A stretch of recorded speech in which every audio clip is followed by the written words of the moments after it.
Group 2 వాయిదా. కొత్త commission వచ్చాకే ఎగ్జామ్ తేదీల ప్రకటన. గ్రూప్ 2 పరీక్ష వాయిదా పడింది. షెడ్యూల్ ప్రకారం జనవరి 6-7 తేదీల్లో పరీక్ష జరగాల్సి ఉండగా టీఎస్పీఎస్సీ చైర్మన్తో పాటు మరో 3 సభ్యులు రాజీనామా చేయడంతో పరీక్ష నిర్వహణ కష్టంగా మారింది.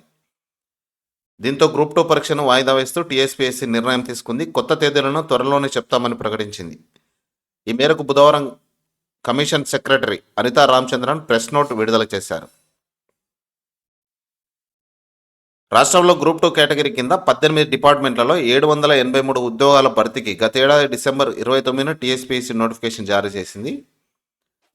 2023 జనవరి 18 నుంచి ఫిబ్రవరి 16 వరకు దరఖాస్తు స్వీకరించారు. గ్రూప్ 2కు 5,51,943 మంది దరఖాస్తు చేశారు. సగటున ఒక్కో ఉద్యోగానికి 705 మంది పోటీ పడుతున్నారు. తొలుత ఆగస్టు 29-30 తేదీల్లో గ్రూప్ 2 పరీక్ష నిర్వహించేందుకు కమిషన్ షెడ్యూల్ ప్రకటించింది.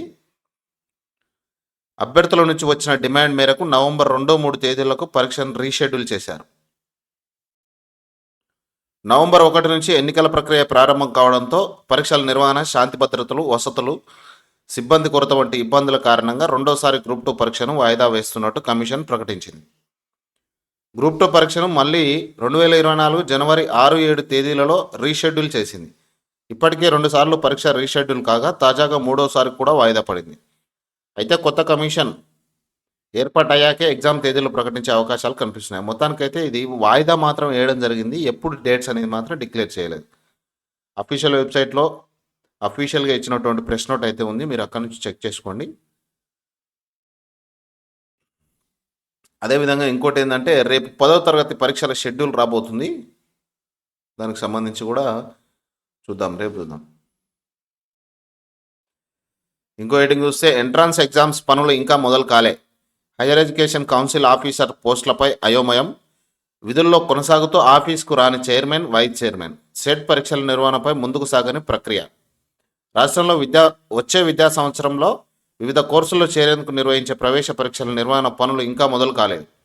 ఏ ఎంట్రన్స్ ఎగ్జామ్స్ ఏ వర్సిటీకి అప్పగించాలనేది అనే దానిపై స్పష్టత రాలేదు. దీంతో ప్రవేశ పరీక్షల నిర్వహణపై సందిగ్ధత నెలకొన్నది.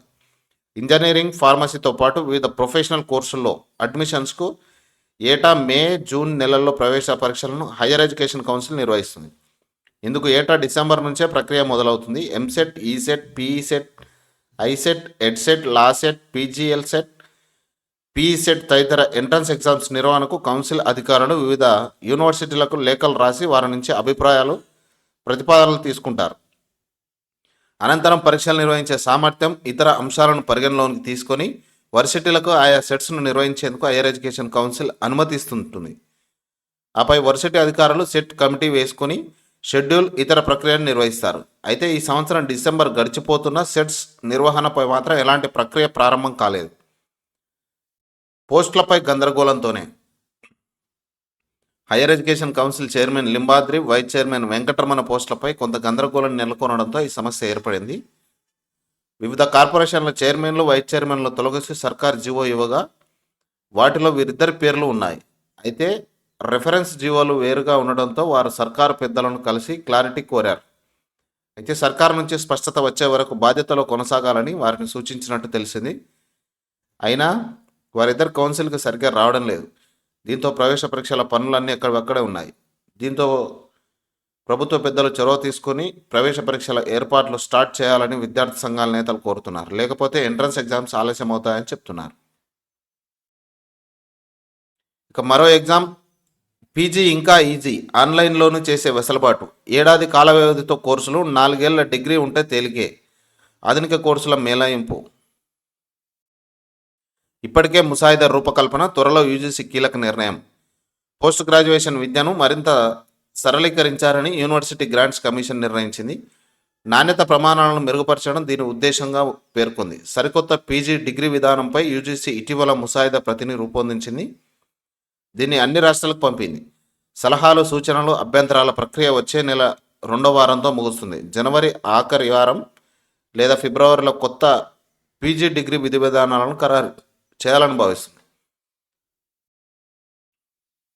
డిగ్రీ స్థాయి నుంచే ఇంటిగ్రేటెడ్ పీజీ కోర్సులను అందించే అందించేలా ఇందులో ప్రతిపాదన పెట్టింది. మారుమూల గ్రామీణ ప్రాంతాల విద్యార్థులు సైతం తేలికగా ఆన్లైన్ ద్వారా ఈ కోర్సులను చేసే వీలు కల్పించాలని యోచిస్తుంది. అయితే ఈ పీజీ చేసే ముందు డిగ్రీలో కొంత కష్టపడాల్సి ఉంటుంది.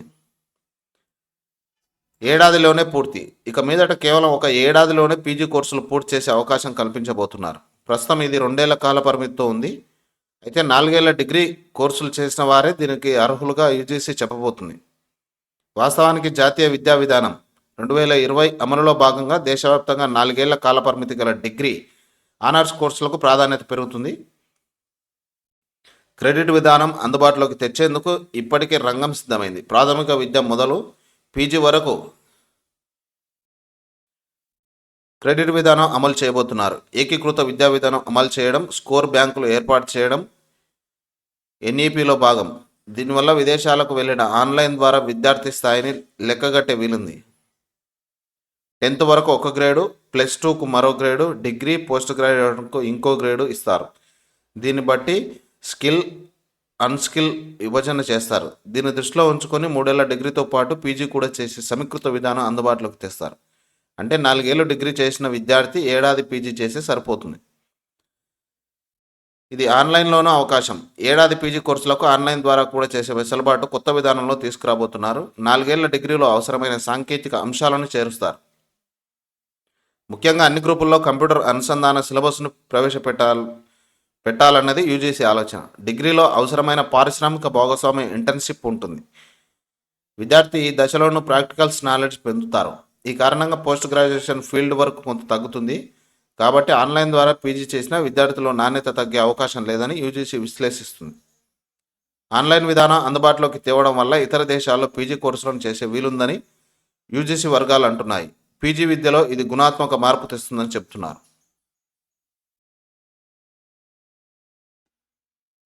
మేము ఉద్యోగులమేనా ప్రశ్నిస్తున్న వీఆర్ఏలు, ఇప్పటికీ జారీ కాని ఐడీలు, టెక్నికల్ ఇష్యూతో పేచీ.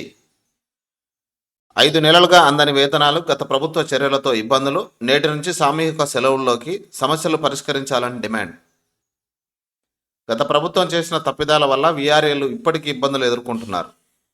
5 నెలలుగా వేతనాలు రాక కుటుంబాలను పోషించడానికి పడరాని పాటలు పడుతున్నారు. ఇప్పటికే ఐడి కార్డులు జారీ చేయకపోవడంతో అసలు తాము ఉద్యోగులమేనా అని వారు ప్రశ్నిస్తున్నారు. కొత్త ప్రభుత్వమైన తమ సమస్యలను పరిష్కరించాలని కోరుతూ మంత్రులను కలిశారు. కానీ ఇప్పటి వరకు ఎలాంటి నిర్ణయం తీసుకోకపోవడంతో తమకు న్యాయం చేయాలని 28 నుంచి సామూహిక సెలవులకు వెళ్తున్నట్టు తహసీల్దార్కు లిఖితపూర్వకంగా వినతులు అందజేస్తున్నారు. 3 వర్గాలుగా విభజించడంతో పే స్కేల్తో పాటు సమస్యల పరిష్కారానికి గత ప్రభుత్వం హయాంలో వీఆర్ఏలు ఆందోళన చేపట్టారు. దీంతో ప్రభుత్వం విద్యార్హతల పేరుతో వారిని 3 వర్గాలుగా విభజించింది. ఆపై వయసు పేరుతో సుమారు న్యూమరరీ పోస్టులకు సూపర్ న్యూమరీ పోస్టులను సృష్టించింది.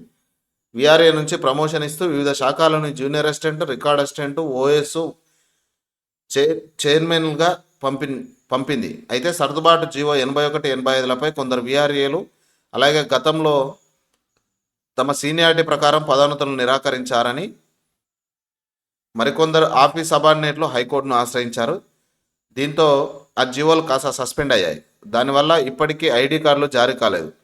ఫలితంగా వీఆర్ఏలకు పే స్కేల్ ప్రకటించిన పోస్టుల సర్దుబాటు ప్రక్రియలో అశాస్త్రీయత కారణంగా తలెత్తిన అభ్యంతరాలతో 5 నెలలుగా వేతనాలు అందడం లేదు. దీంతో కుటుంబ పోషణ భారంగా మారిందని వీఆర్ఏలు ఆవేదన వ్యక్తం చేస్తున్నారు. జీవోలు చెల్లవని చెప్పిన వీఆర్ఏల సర్దుబాటుకు శాస్త్రీయంగా చేయడంలో గత ప్రభుత్వం విఫలమైనట్టు కనిపిస్తున్నది. జీవో 81, 85, 89 చెల్లవని కోర్టు తీర్పు ఇచ్చినా కూడా ఆ తర్వాత పాత తేదీలతో పోస్టింగ్లు ఇచ్చారు. అయితే వేతనాలు చెల్లించడం, కోర్టు సమస్యలను పరిష్కరించడంలో గత ప్రభుత్వం చిత్తశుద్ధి చూపించలేదని వీఆర్ఏలు ఆరోపిస్తున్నారు. తప్పుల తడకే. సిసిఎల్ఏలో చేసిన ర్యాండమైజేషన్ విధానంలో వీఆర్ఏలను రెగ్యులరైజ్ చేసే విధానం కొందరి ఉద్యోగ భవిష్యత్ అంధకారంలోకి తీసుకువెళ్ళింది. అప్పటికే కోర్టు కేసు పూజీతో ఎలాంటి శాఖలు కేటాయించకపోవడంతో 3 జిల్లాల్లోని 61 మంది తీవ్ర ఆందోళనలో ఉన్నారు. 61 ఏళ్లు దాటిన వీఆర్ఏ వారసులకు ఉద్యోగాలు ఇస్తామని చెప్పి పక్కన పెట్టారు. కొందరు నూతన జిల్లా జోనల్, మల్టీ జోనల్ వ్యవస్థకు విరుద్ధంగా సుమారు 100 నుంచి 400 కిలోమీటర్ల దూరంలో నియమించారు. 10వ తరగతి ఉత్తీర్ణత ఉన్నప్పటికీ అటెండర్ పోస్టు బదులు హెల్పర్లుగా నియమించడంతో వారు జాబ్ చార్ట్ మారిపోయింది. వేతనాలకు 200 కోట్లు అవసరం. ఇప్పటికిప్పుడు వీఆర్ఏలకు 5 నెలల వేతనాలు చెల్లించాలంటే సుమారు 200 కోట్లు అవసరమవుతాయని అంచనా. అసలే ఖజానా దివాలా తీసిన వేళ కొత్తగా బాధ్యతలు చేపట్టిన రేవంత్ రెడ్డి సర్కార్కి ఇది సమస్యే. అయితే మానవతా దృక్పథంతో 21,000 కుటుంబాలకు ఆదుకోవాల్సిన బాధ్యత ప్రభుత్వం మీద ఉందని వీఆర్ఏలు చెబుతున్నారు.